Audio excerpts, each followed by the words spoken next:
अगर आपको बताया जाए कि तारीख में एक ऐसा मुस्लिम सुल्तान भी गुजरा है जिसका हुक्म 3 कॉन्टिनेंट्स पर चलता था और जिसके नाम से यूरोप के बादशाह भी खौफ महसूस करते थे, तो शायद आप हैरान हो जाएं।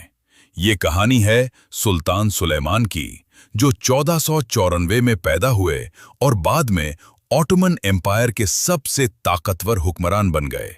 उनके वालिद सुल्तान सलीम अरसे ने एम्पायर को बहुत मजबूत बना दिया था, लेकिन जब 1520 में सिर्फ 26 साल की उम्र में सुलेमान तख्त पर बैठे, तब दुनिया को अंदाजा नहीं था कि ये जवान सुल्तान तारीख का रुख बदल देगा।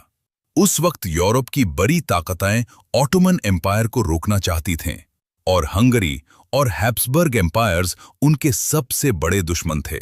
यूरोपियन हुक्मरान समझते थे कि एक नौजवान सुल्तान उनका मुकाबला नहीं कर सकता, लेकिन सुलेमान ने अपनी मिलिट्री स्ट्रैटेजी और लीडरशिप से सबको हैरान कर दिया।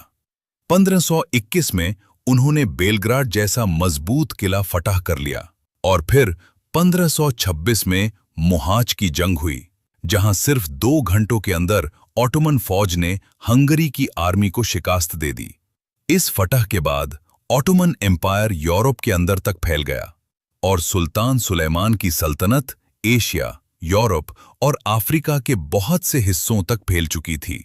लेकिन सुलेमान सिर्फ एक अजीम जंगजू ही नहीं थे, बल्कि एक इंसाफ पसंद हुक्मरान भी थे, जिन्होंने कानून और गवर्नेंस का एक मजबूत निजाम कायम किया।